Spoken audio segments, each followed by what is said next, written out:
Right back. Gene, how have you been? Good. I think that we've experienced an unprecedented level of demand, and it's really caught our company off guard. Our lead time for panels, trusses, floors, and lumber packages typically is about 3 to 3.5 weeks. And we've really jumped to 6 weeks, which I think has really hurt us. And our customers, don't like that at all. I think it's just been, the demand has been overwhelming. And, we had a little difficulty in, with the COVID and people coming to work, but not too much. We've been working 2 shifts and Saturdays pretty consistently from April until now. And just signed an order for another $1 million worth of wall panel equipment, which we probably won't have online until the first quarter of next year. But it's put stress on our company and on our people. They're really working hard. We're a little afraid. So not afraid, but frayed. I think that we're going to get through this. I think we were doubly hit because of the spike in lumber costs, right, which really distorted the marketplace.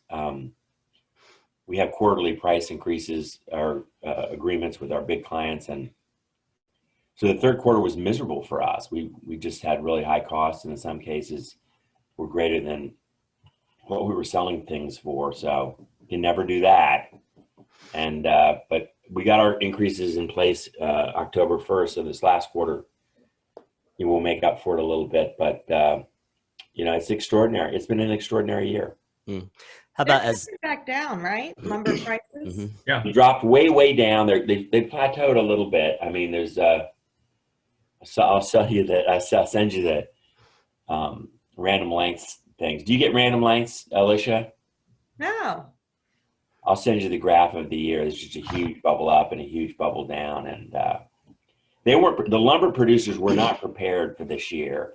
And when COVID hit, they ratcheted down again. So they thought demand would go down. Right.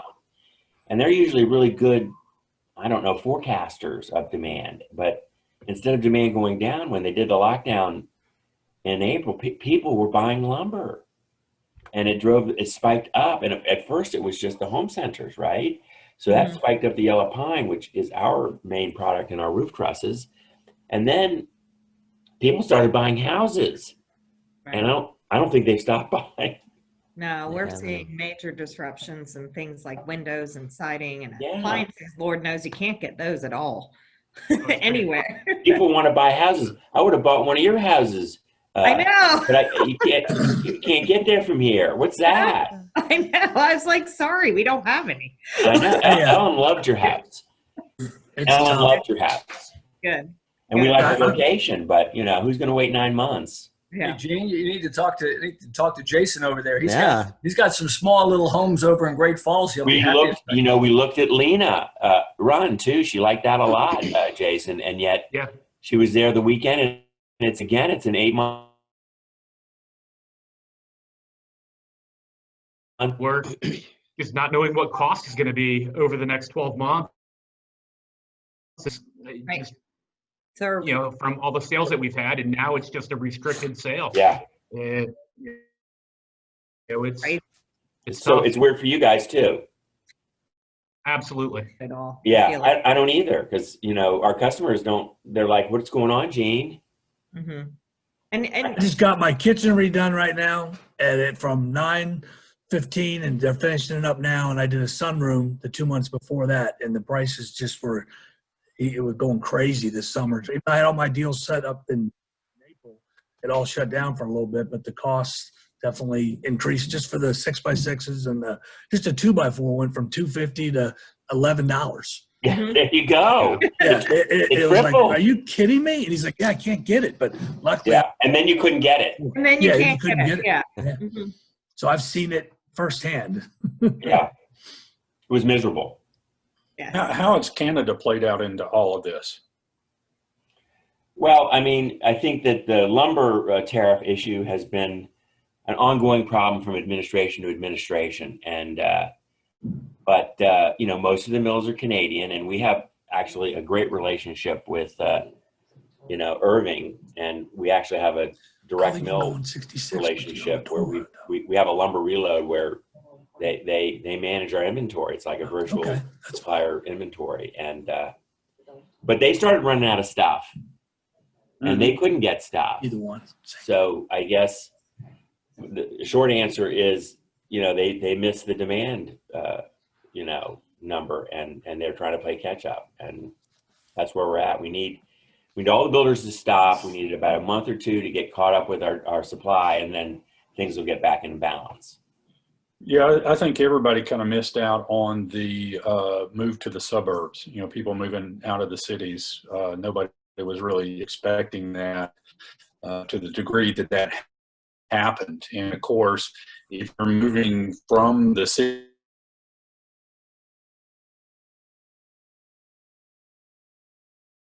you're moving from condo or an apartment plot or something like that, and so it's kind of a double whammy when your demand is going up and you can't get your supplies, and you're restricted on how many crews you can have, you know, in place at any given time. I've noticed that a lot, Danny. I think some of our builders are having jobs that are way out, you know, near Winchester and in Martinsburg, are really booming, and that caught me by surprise. Yeah, there's a lot going on down in Stafford. You know, we are in the process of getting a place down there, and with two different builders, because the kids are doing the same thing. And they just promise X number of houses per month. And once they hit that cap, and it's like 5 or 6 houses. So, you know, it's not this big, huge number. That's lucky, because we're like, down in my Stafford jobs, I'm like three houses is all you can do, because we can't manage. Yeah. Right. We've got a number of jobs here in Loudoun and Fairfax that, you know, that's, you know, twice the number of what we're allowing. You know, we're 1 to 2. Mm-hmm. Wow. A month. Yep. Hey, Ken, it feels like we've started getting into this conversation. So that's right. We were going to give it one more minute and then start. But Gene, if you would, when you speak, if you will lead us down that path of the lumber prices. Okay. The rest of you can play off of that would be great. What you want me to do? When? Well, we're going to have Ben go first, and then we'll go to you. Okay. All Perfect. right. Yeah, Ken, I think it's an appropriate time to start if you want to go ahead and get introductions going. Sure. Well, good morning. And thank you all for joining our Ditch Diggers Dialogue. As has become our November tradition, we have NVBIA coming to us to give us the home building outlook. And this year for 2021, they've been telling us the market was ready to go, and the millennials are ready to move. The interest rates are right. I'm hoping today Ben Sage will start us off and tell us how great it's going to be in 2021. We're going to do this format. Ashley is going to mute everyone's microphone. If you'd like to ask a question, you can raise your hand, or you can type it in the chat. At the end of the presentation, Ashley will read questions as well, but we just want to have this flow through the presenters. So what we're going to do is we have 4 presenters today. I'm going to allow them to self-introduce, so they give you a little bit of their background, as much or as little as they'd like.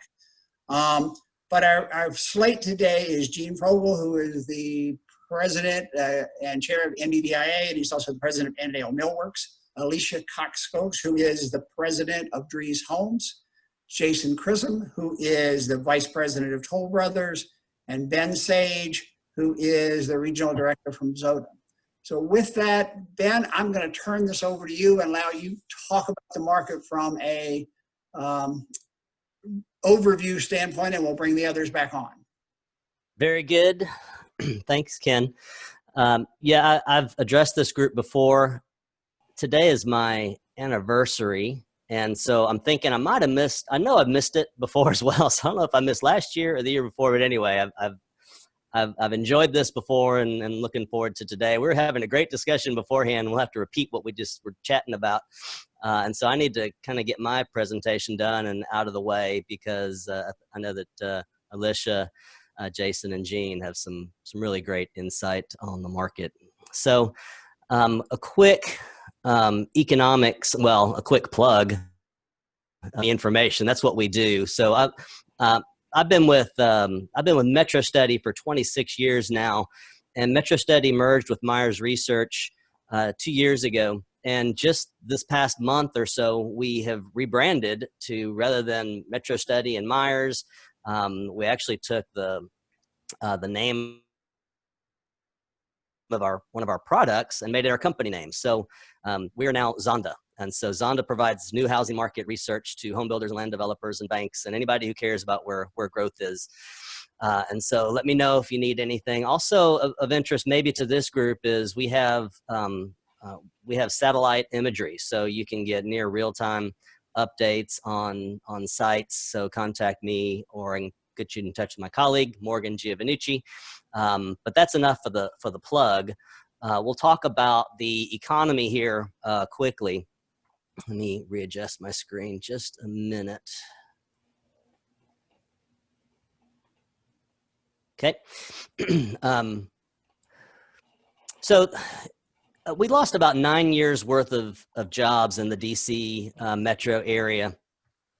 And we've recovered 40%, almost 40% of the 200,000 jobs that we lost.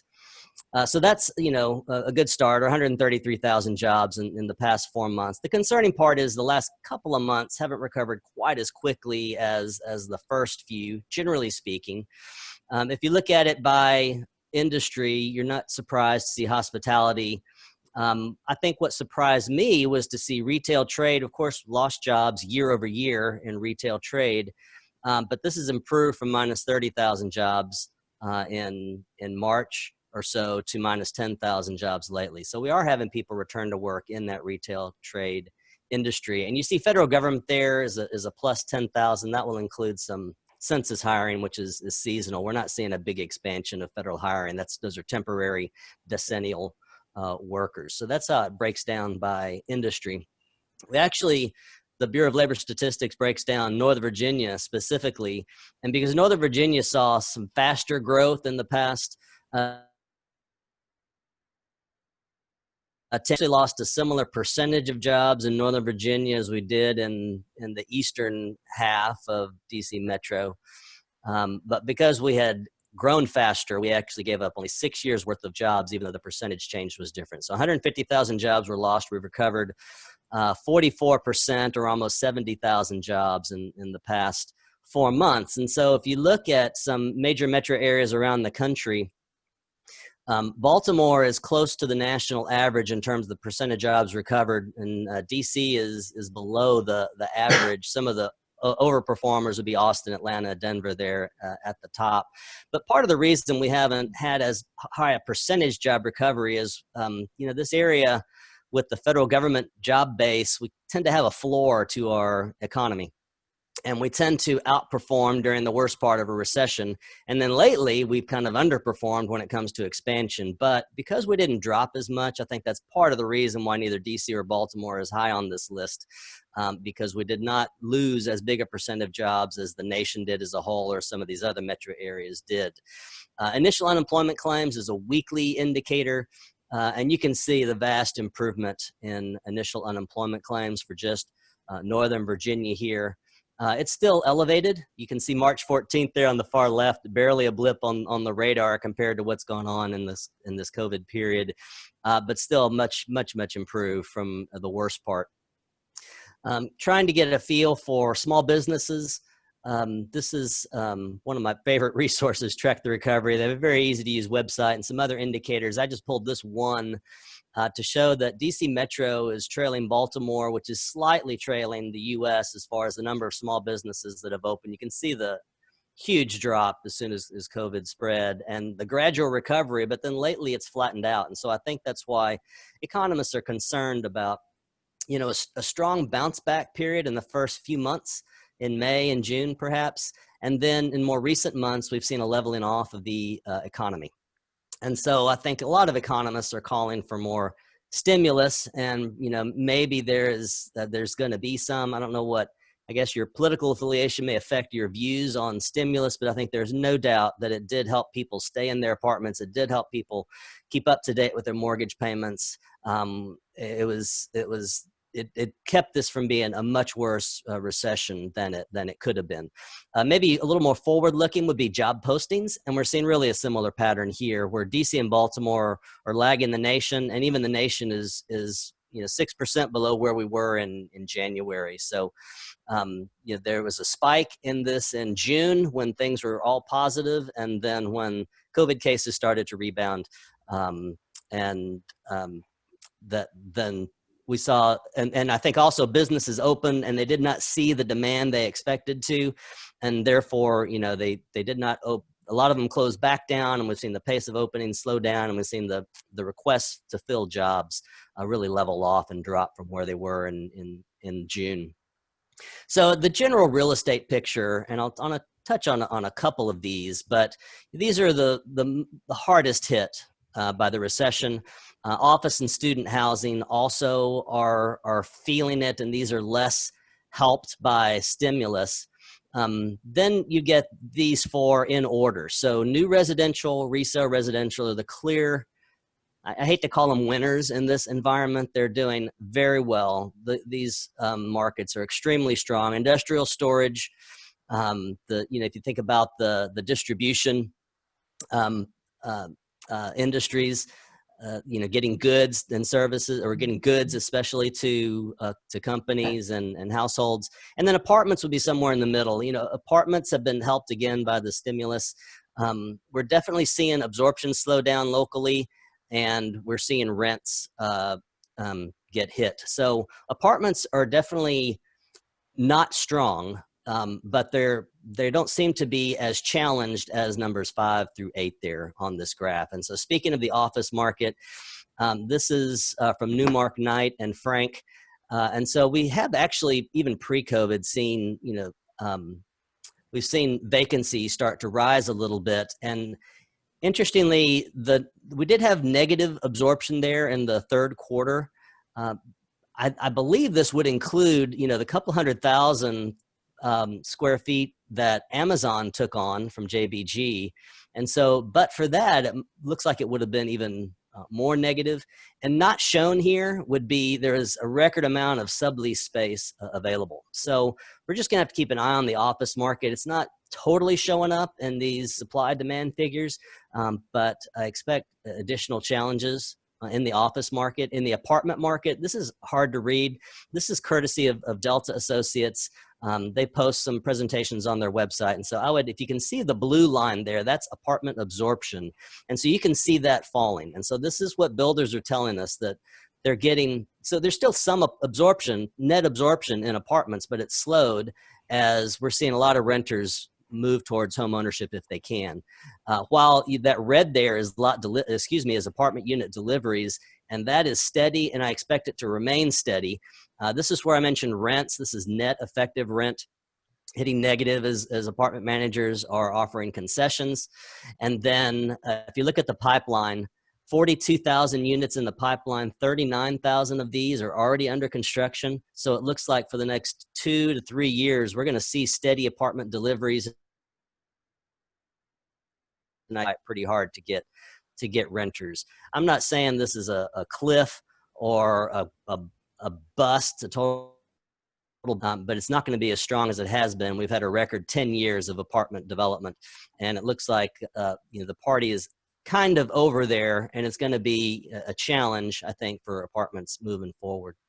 So if we talk about the resale market here a little bit, because that's driving a lot of what's going on in the new home market, here is just total listings. And you've probably noticed it, in your neighborhood, how a home will go up for sale, and as soon as that sign is up, then pretty much there's an under contract sign on there. I've seen it twice on my street in the past couple of weeks.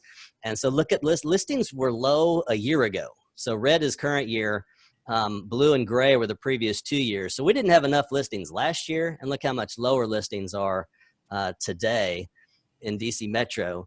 Redfin, this is just Redfin agents only, but it's a good sampling. And this is DC Metro compared to national. This is the number of listings getting multiple bids. We're talking bidding wars here. So nearly 2/3 of all listings in the DC Metro area are getting multiple bids, at least 2 bids for their home. And that's going to drive up prices. And that's what we're looking at here. So early in the COVID period in May, we saw home prices level off, but stay ahead of a year ago. And then we've seen home prices accelerate a good bit above last year. In fact, if you look at the Bright MLS, I didn't look at it for November, which would be out yet, but in December, it was over 10%. The median price was over 10% higher than it was a year ago. And I mean, that's obviously not sustainable, that type of appreciation, but do keep in mind that we have been below typical home price appreciation for several years. So that is not a concern to me at this point. We'll just have to kind of see how this plays out. But to me, these are justifiable home price increases, and it's helping builders as they are facing increasing costs. They can raise prices, and what people are probably thinking, wow, builders are getting rich because they're raising prices. Those are being offset quite a bit by some other challenges that builders are facing, mainly land materials. So talking about the new home market, so we're seeing really record years in many markets across the country. So the darker the blue would be the hotter the market. And, we know it's a really strong market here. I mean, you heard, Jason and Alicia talking about it before, and Gene, who supplies them.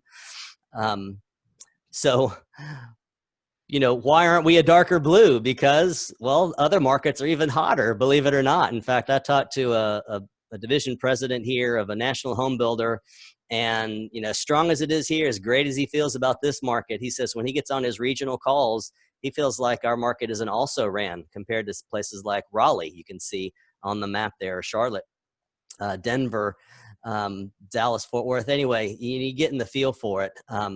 So DC doesn't even, or Baltimore don't, even though they're up 30% by our pending sales index, it's new home sales index.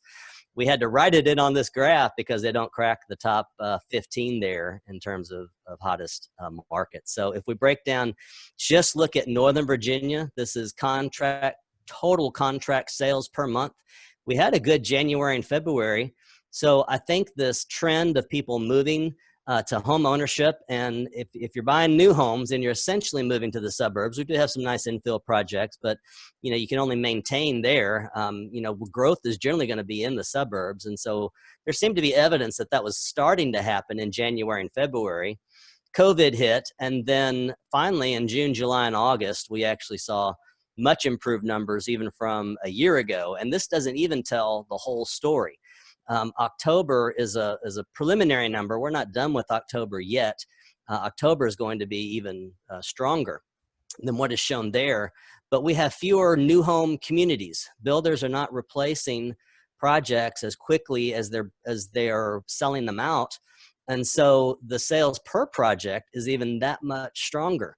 And so this is the strain that builders are experiencing on supply.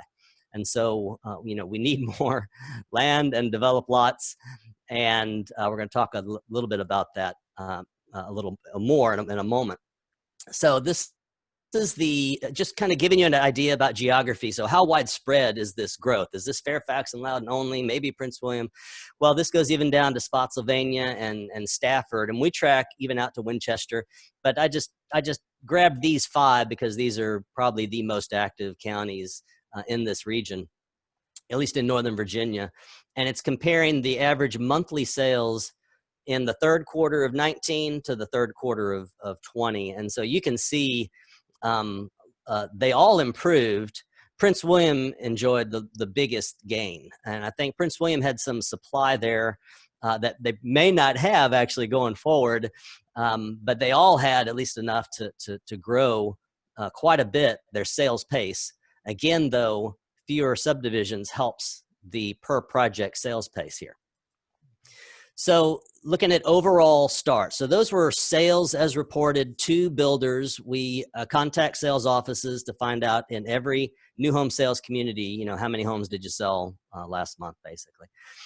But we also go out into the field and we will verify sales by seeing if builders actually started the homes. And so this is our field research effort. And so looking at that third quarter, I expected starts to be up from third quarter of a year ago. And so if you look at that gray bar, 3Q20 compared to 3Q19, you see it's actually down.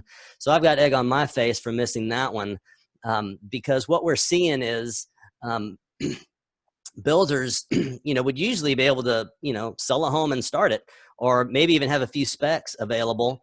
But we're actually seeing builders unable to start a home that's pre-sold. You know, it's taking a little longer now before it's starting. So I've had builders tell me, yes, we're selling ahead of our land inventory, or we're selling ahead of the pavement. You know, they're trying to make hay while the sun is shining, even though, you know, the land's not quite there. It will be there. And so we're seeing builders get a little nervous about how long their pipeline extends into the future, because we're seeing sales occur and the starts haven't quite hit yet. Again, I was amazed. Starts were a little bit below, but we've actually used that satellite imagery to verify. You know, some builders will post their sales on their website as far as which lots are sold, and we'll compare that to our satellite imagery, and it's evident that, you know, units are sold that have not been started yet. So this starts will pick up, but you're also getting a feel for why builders are trying to slow things down, mainly by raising prices or putting a cap on sales. So I've talked a couple of times about it. Here it is in picture, the community count, and look at that change. I mean, we were already declining, then we'd finally leveled off at about 300 in Northern Virginia, 300 new production builder communities available, open for sales, and that's declined by 33%. Look at that, down to only 200 or so as of the third quarter. And, you know, are any geographies exempted from this? This is the net year-over-year change, and really only Frederick County, the Winchester market, is even close to staying level. All the other counties saw pretty sizable decline in the number of open communities, and so when that happens, builders are going to raise prices. They didn't raise prices 14% in the third quarter. That's an annualized rate. But we're hearing, generally speaking, across the country, builders raising prices 1 to 1.5% per month. And that's what this would equate to, about closer to 1%. And builders have to do this. They're having to offset costs, and they're having to try to slow down the demand, which has been really strong, especially given the economic backdrop where we're down, you know, a couple of 100,000 jobs. So, you know, the community count is one way to look at supply. You know, this is part of our lot by lot research, is our vacant developed lots, and that's in gray. And so you can see a steady decline in the number of vacant developed lots. The red dot is how many months that would last. We like to see 2 years. We're down to 18 months. But if you look at it by county, then you're going to see Loudoun, Berkeley, Prince William, Stafford, Fairfax. Those are all in the 1 year supply or less range.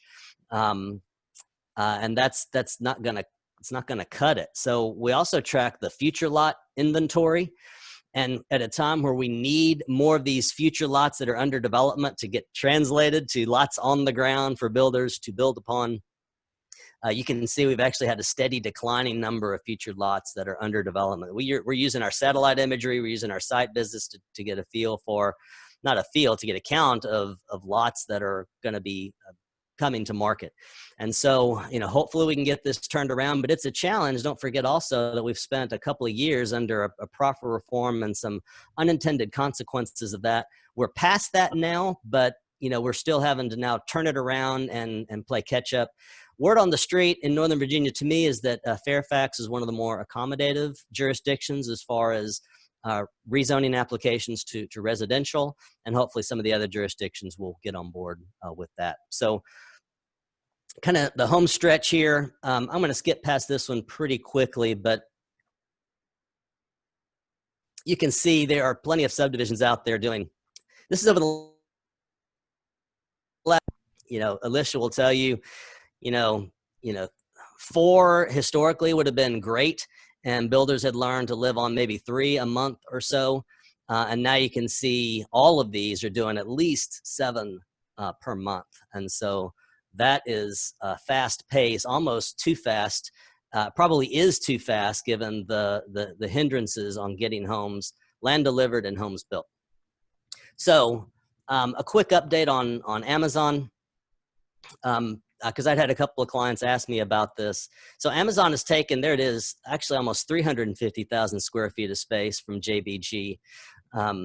They are at, they're expected to have 1,500 employees by the end of this year. They have to have this hiring pace in order to get the tax credits or the benefits that Virginia and the cities offered and the counties offered, you know, for them to come here. So they're going to be hiring. And even though they're taking down space, they actually have permission to work from home. It was through January. Now, a lot of companies extended work from home permission to the summer at least. There are 2 office towers under construction. And of course, eventually they'll have 25,000 employees and almost 4 million square feet of office space. And that doesn't include other companies hiring nearby to service this this new headquarters. And so this is going to be transformed in the next 10 years or so. It's going to be very exciting. And, you know, maybe, you know, part of the reason that consumers are confident about buying. So I already talked about this one. I'm going to skip that. And then just what's on builders' minds. This is actually a survey this week of builders, and about a dozen local responded and 150 across the country responded. And so what is your number one concern? And it's really going to be about land, whether land supply or land prices. The other top concerns would be about building materials, either availability or costs. And then on down the line there, I note government delays because this was a top concern 1 month ago, and then it's dropped quite a bit just in the past month as we saw some relief from the governmental delays. It's still there, but it seems like land and building materials have taken over. And then interestingly, nationally, home affordability is, you know, cited as a major concern. You know, that's not quite on the radar yet. It is a concern for local builders, but it just is outweighed by those top 4 or 5 that you see there. So I think another concern out there is how deep is the demand pool? And I think, you know, in the 90s, over that 10-year period, we built 60,000 multifamily units, apartments, basically. And in the 20 teens, I should say, last 9 years, basically, we built 100,000 apartment units. So I do think that the demand pool is pretty deep. So I'm going to skip the next slide. My last comment before kind of bringing in, we'll start with Gene. But my last comment is as far as we ask builders about their outlook for next year. Builders feel good about the demand being there, and I do too. But most are projecting that their starts or sales will be flattish, maybe even down. And they all mention it's not because of demand, it's just because of their ability to have the supply there to do that. And so, Gene, we'll start with you, and then we'll just kind of have a little discussion time, hopefully similar to what we're enjoying beforehand. What do you think, Gene? All right. Well, thanks a lot for that presentation. Appreciate you invited being on this august panel. And so Annandale Millwork, we're a supplier of lumber, floor trusses, roof trusses, wall panels to the building community, large and small. Mark, I just sent you an email. It's a graph of the random lengths lumber tracking. Is that in your email? Can you see it? Can you put that up maybe? Okay, hold on a second. Anyway, I'll give a quick lumber primer. Lumber is traded in board foot and per 1,000 board foot. And historically, you know, we purchased it around between $300, $500 a board feet, right? So lumber prices peaked probably somewhere in September at close to $900 per 1,000 board foot. So that's a historical high that we've never seen before. And it's really been difficult.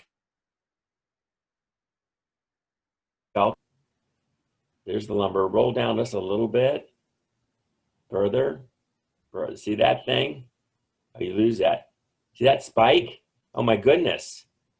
It's like a boa constrictor swallowing a pig. And there's the pig right there.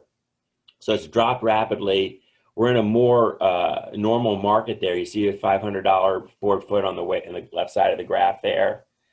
So it was a really unusual trading season, and so we're managing it, but it's been extremely difficult. I think what I would say is I think the major lumber and mills miscalculated the demand at the very beginning of the year, even before the COVID crisis came upon us.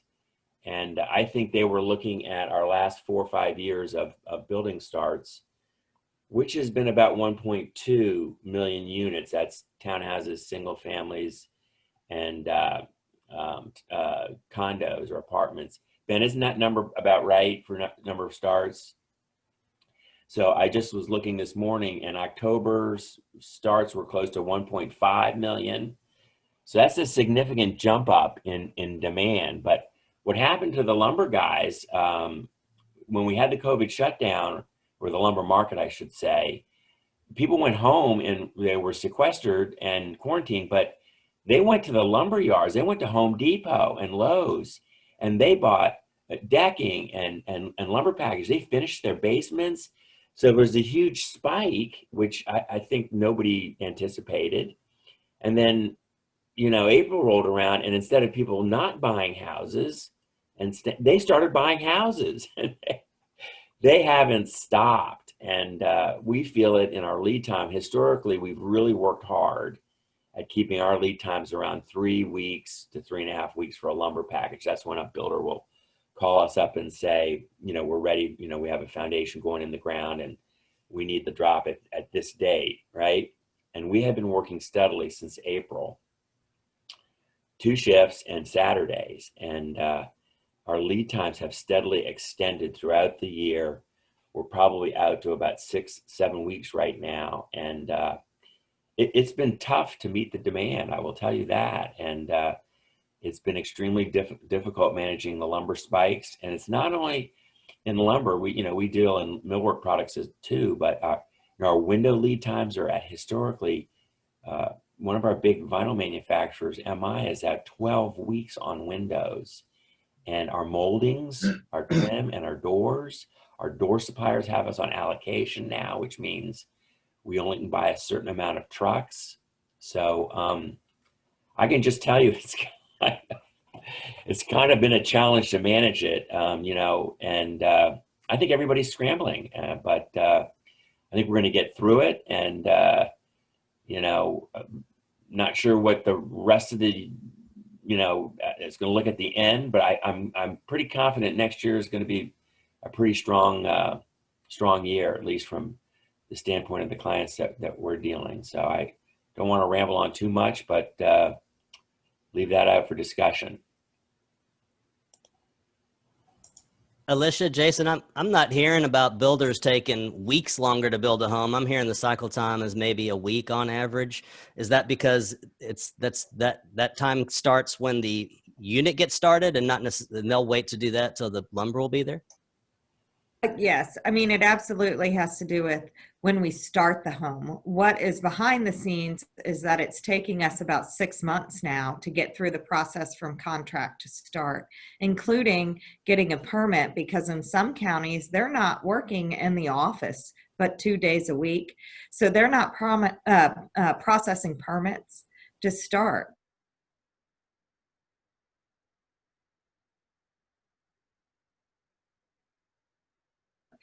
And we saw lumber prices going astronomically high. We couldn't get windows. MI is our manufacturer as well. So it's 12 weeks for white. If you want black, to get windows, appliances are really impossible to come by. There's a shortage on siding.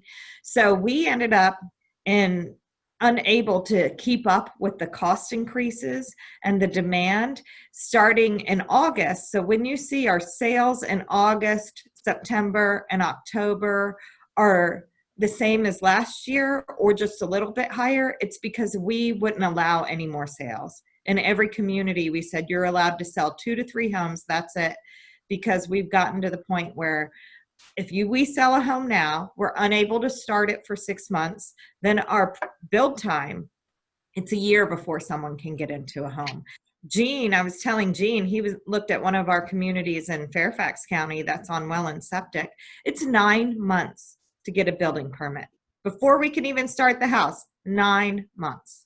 So it's been insane. And customers are really frustrated and unhappy because they've typically are with a new home builder because they've been outbid multiple times on resale. So they come to us hoping to, be able to build and get in quickly. Well, you can't. And secondly, we're raising prices every 2 to 3 sales just to keep up with our costs. So even if they come in, say, in September, they weren't in line until a November or December sale. It's actually quite astronomical during a pandemic. But we're seeing cancellation rates remain quite low, right? Mm-hmm. Jason also? Yeah, I mean, I'm surprised at how low they've been. Now I'll tell you, when the pandemic first started, it was almost, trying to sell a house a second time, because, a lot of people were concerned with, whether they were going to be furloughed or, completely laid off. And, there was a lot of concern, but we didn't lose very many houses. It was almost lower than, previous years, Mm-hmm. which is just amazing. But going on to what Alicia was saying, with the frustration with the buyers, the other thing we're seeing is all 3 major buying segments between, the baby boomers, the Gen Xers, and even the millennials who haven't really been in the market much, over the last few years are all in buying houses. And it's, that's made that demand, even higher. But, the biggest issue, and Ben, I think you showed it on your slide, is that, land constraints, right now. And you've got a lot of, the municipalities around here just aren't, giving rezonings, and, it's taking, 2 to 3 years to get projects out of entitlements. And, that's scary right now because, we're closing jobs, as you mentioned, faster than opening jobs up. And, that's, another reason with, communities only selling 1 or 2 houses. And it just adds to the, to the frustration with our buyers. I mean, I can tell you, I field calls all the time with buyers not believing that, we're not going to sell them a home. And it's hard. We've had the same thing. We've even had customers go as far as email David Dries and say, I can't believe I can't buy a home from you. And truthfully, we're doing the same thing, Jason. It's because part of the cap is not just the cost increase. It's because we don't want to gap out for a year and not have any lots on the ground. We need to manage our inventory and make sure that the people we have employed have jobs over the long-term play. Otherwise, we'll be out of lots totally in a year. Well, right. But when you're 12 months out, you're almost selling, obviously you're trying to forecast a little higher on what your cost is going to be. But, in the next 9 months, you might see significant price increases, and that really hurts your margin. Mm-hmm. Yeah. And it's hard. It's very hard. Can y'all describe where the new demand is coming from? Is it more renters that are buying, or can you even categorize it? For us, it's all over. I'm seeing, obviously with some of our entry level products with our 2/2s and some of our condos, that's absolutely renters. But even some of our bigger ones, as people have been locked down in their house, they realize how much they dislike their house. And if we're going to go through more lockdowns, they want something nicer, whether it's they might not have a study in their current house, and they want something like that so that they can work from home easier, or spaces for the kids so they can do kind of distance learning. So it's been all over. Same with us. It's been all over, and it has kind of the way people are using their spaces in their homes. Definitely more office spaces, pocket offices for kids that are distance learning. Because can't have them all in one room. They need to be in different areas. So a lot of little desk spaces and nooks and crannies.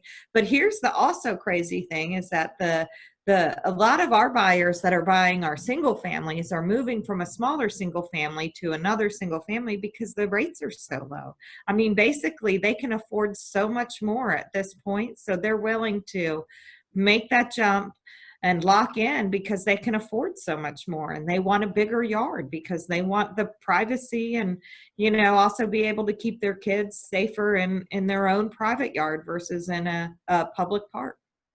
Right. And the great thing is, you know, all the indicators right now are showing that the rates are going to stay, you know, low for, you know, the next year, which is good. But, you know, Alicia, you just touched on something that I thought was pretty interesting also.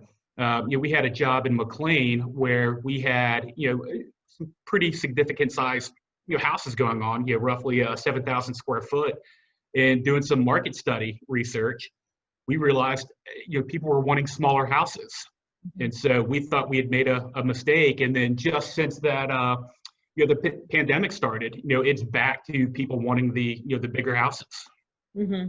With multiple rooms so that, Yeah. I mean, you guys, and those of you on the call that people who know me, I have 5 children. We're distance learning nightmare in our house. One's in a bedroom, one's at the kitchen table, one's in the dining room. And then when we're working from home, we got an office. And if we're both there, where the hell are we going, right? So you need to have those multiple spaces. And so people are moving actually into bigger homes now to create those individual spaces for each person. It's interesting. Right. Yeah. One of the things that worries me right now is just, you know, housing affordability. And, you know, like we just touched on, you know, a few minutes ago, just, you know, with these municipalities not approving, you know, jobs with, you know, the 2/2s and, you know, the attached product is tough. And that's where, you know, we can get those pricing, you know, that pricing down. And, you know, I know as an industry, or, you know, NVBIA, you know, one of our pillars being education, you know, luckily we've got a lot of, you know, smart people within our, you know, within that association, and trying to go out and meet with, you know, some of these board of supervisors and try and educate them on, you know, on the issues going on. But, you know, unfortunately you've got a loud, vocal minority that, you know, does not want to see, you know, more traffic and everything else. And, you know, that's going to be tough to get around, especially with, you know, those low rates and prices increasing. Cost increasing. And then I think what a lot of people don't realize is the municipalities charge us a significant amount of money to build houses. So we have to pay for schools and parks and recs and traffic studies and road improvements. That's all rolled into the price of a home. So affordability is a major issue in our area. So the way we get around affordability, not only our land prices are significantly high, is through attached product, whether it's townhouses or condos, which are what the municipalities don't want. So they want affordability, but they don't want density. The only way we can do that in this area is through density. Yeah, you know, how do we teach them that? I think that's a pretty fundamental point you just made. And let's take Loudon. I mean, how do we bring that home? Because it's just a reality.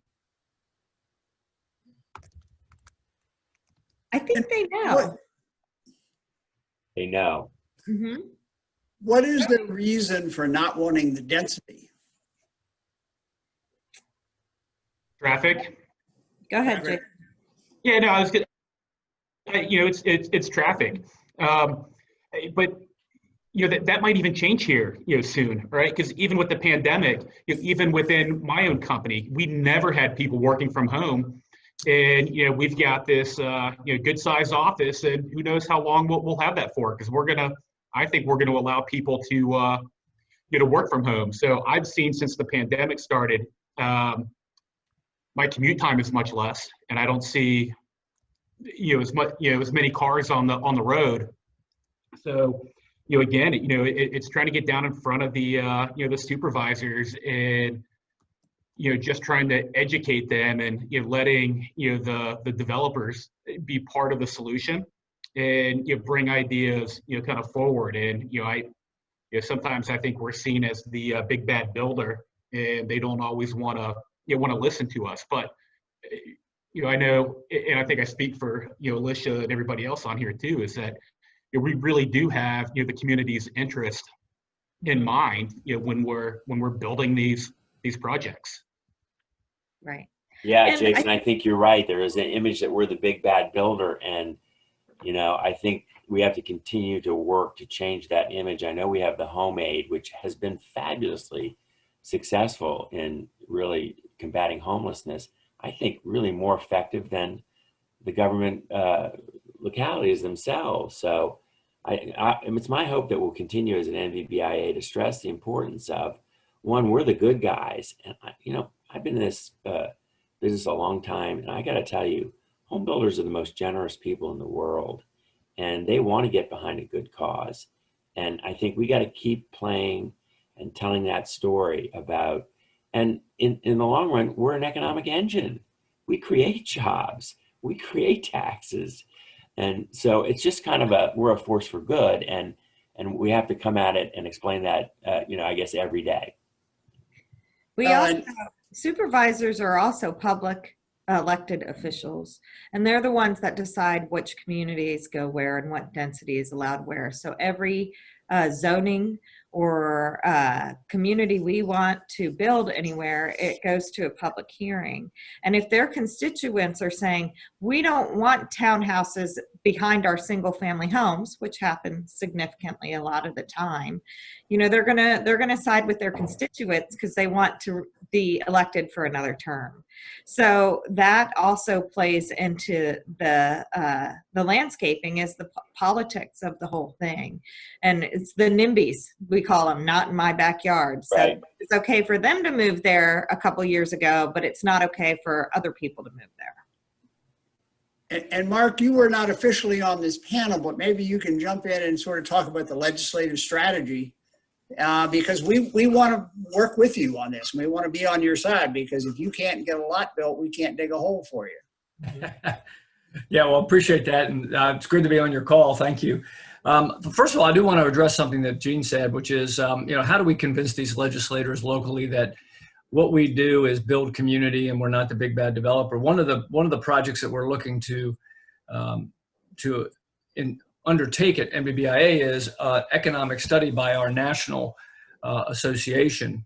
And we're collecting right now questionnaires from our builders so that we can do exactly what Gene said. Talk about what's the economic impact to the community? What are the taxes that we raise in each community? What are the jobs we create in each community? And by the way, we're also told that as a house ages, it puts more of a strain on the infrastructure, which is actually, we feel is not true. It's actually the other way around. So we're trying to develop this study so that we can then take it to legislators, take it to the press, and say, this is what community is all about, and we're about building community. So back to what we're doing at the local level is we're trying to do just that, Ken. We're trying to, at each one of our chapters, we're divided into 4 chapters, which is Prince William, Loudoun, Fairfax, Arlington, Alexandria, and then Fauquier.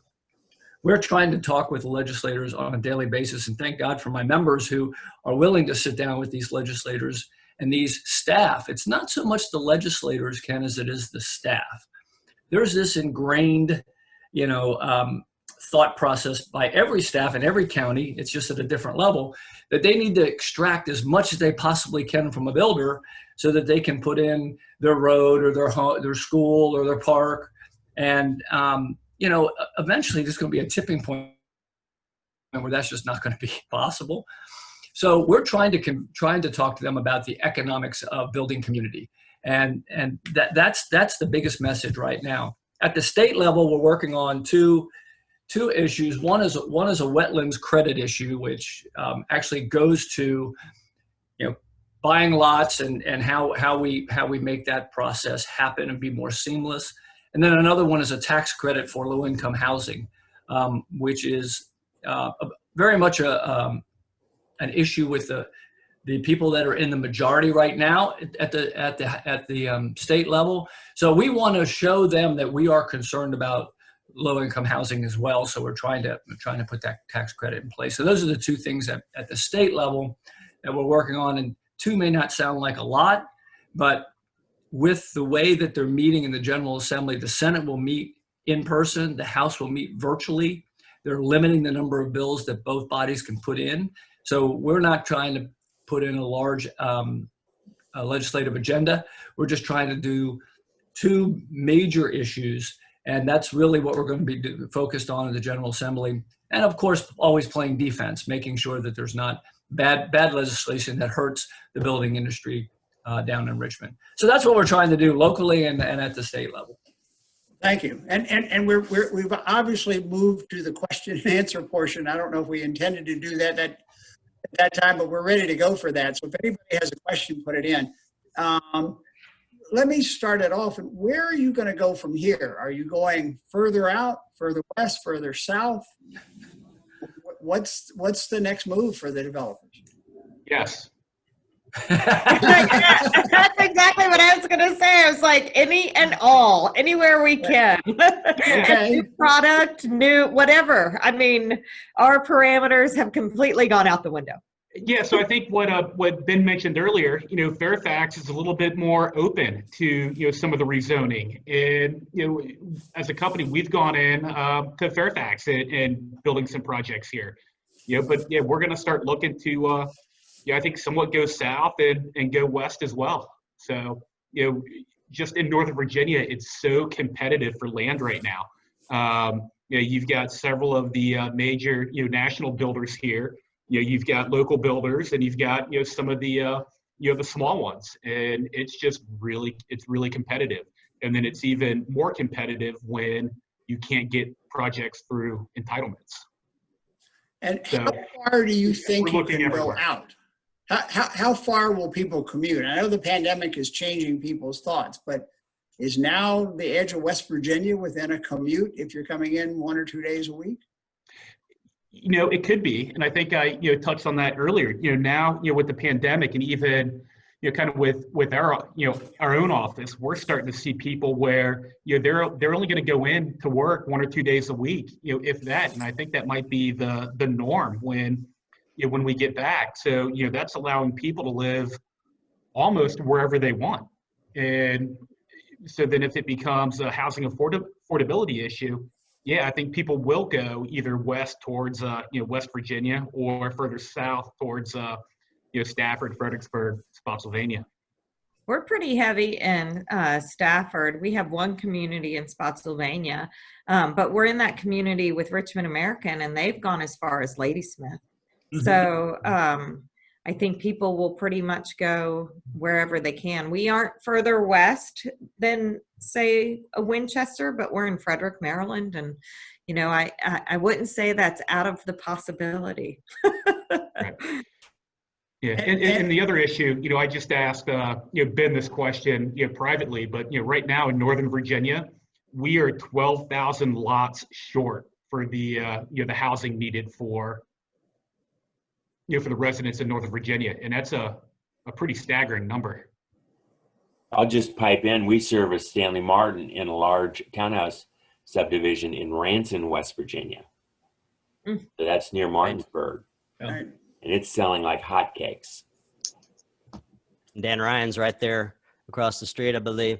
If you think about the geography of Northern Virginia, you think Western Loudoun County is low density. Clark is pretty much off limits. Fauquier, and then the Prince William Crescent there, which is off limits to development. So this is a land area. If you think about this, it's almost it is continuous land area that is, I haven't measured it, but it is similar in land mass to maybe Fairfax, Loudoun, Prince William.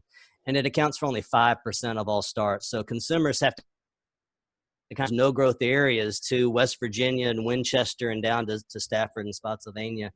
And that's, so I mean, that is a big issue here in Northern Virginia, is just the geography and where we can currently build. It'd be nice. I don't know if it'll ever happen in our lifetimes. It'd be nice to say Fauquier with all the beautiful land areas would, allow more development. There'd be plenty of demand.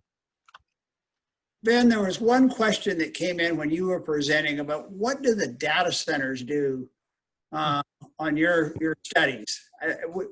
Obviously, our members are involved in working on the data centers. And is that the county's solution to lower density, is do more data centers? Well, I think, if you look at Fairfax and Montgomery, I think they see that, the gravy train of office and maybe apartments is probably not going to be there as far as a revenue generator for these counties and municipalities. Whereas Loudoun has the data centers. And so that maybe, I would guess that Loudoun has not really changed their tune much to residential development, if I had to guess, because they're getting that revenue. I would say it's great. The data centers, for instance, are great for the counties. They don't generate a lot of jobs. As far as, the number of people per facility is very low. I mean, these are data centers, not people centers. And so it's great for the county. It doesn't do a lot, but the county loves it because it doesn't generate a lot of extra traffic. It is a big, they are energy hogs and water hogs, though I think they're working on technologies to reduce that. But yeah, I think that's why Loudoun may not change their opinion of housing, whereas places like Fairfax and Montgomery, there was a report by the local council of governments that talked about how many more hundreds of thousands of units we're going to need in the next 20 years. And so some of these jurisdictions are kind of on board, and they say, well, we're not going to get new office anymore. There's going to be fewer apartments. So, residential may be the way to go. And so that's what we're hoping more jurisdictions will adopt. Alicia, Jason probably have some thoughts there. Jean? I will say, given Loudoun and Prince William would like to go down the road of Loudoun, the data centers are really a detriment to residential housing because they're buying up land at a significant price that developers and builders, we can't afford $1 million an acre. That's what a data center goes for in Loudoun now, is $1 million an acre. So if they're buying 30 acres, I mean, that's just out of our realm. Plus they're buying it up wetland credits like crazy. So there's not many left for home builders. So Loudoun, I think part of their no growth for residential is, well, we'll just make that money through data centers. Don't you think, Jason? Yeah, 100%. Yeah, and it's hard, having a few jobs in Ashburn, driving down Loudoun County Parkway and seeing all the data centers up and being built. It's almost heartbreaking. It's an eyesore a little bit, Yep. I think. I live near one. Agreed. Yeah. Agreed. No, I agree. Mm-hmm. Just Well, big concrete. we want to be respectful of everybody's time, so we're coming up on an hour. Maybe Jean, Jason, Alicia, and Ben, you can give us kind of a closing comment here. Do you want me to start? Go first, Well, Jean. I just think that we're in an interesting point in the industry. I think we'll continue to have strong demand next year and growth. I think it's going to be a different kind. We're going to have to adjust to some of these imbalances in the supply chain, but I think we'll do it. I'm not sure long term. I think we're fighting the good fight though with the legislatures and the local people about the importance of home building. We got to continue as an association to hammer the message that we're the good guys. Hey, Jason. Agreed. Yeah, no, agreed. I mean, it's been a crazy year, and I don't think one that anybody could have predicted with the turnaround. But yeah, I think I think rates are going to stay low for the next year or so. I think that demand is gonna be there, and need to work with our local leaders to try and get projects through entitlements. And Alicia. Well, one of the things, I said this at the HCCA class last month, is that I think we really need to partner together. I think between us and you guys, we have a lot of people and a lot of power behind us that we could go to the municipalities and say, hey, we need to work on residential, because we want to partner with you guys and give you more business. I mean, that's our whole goal, is to have you guys, and we're only as successful as you are as well. So we want to make sure that together we have this growth opportunity in both areas for us for a long period of time. So I think there's power in both of us. Absolutely. Yeah, we want you to be successful so we can be. I agree. And Ben, you want to bring us to a close here?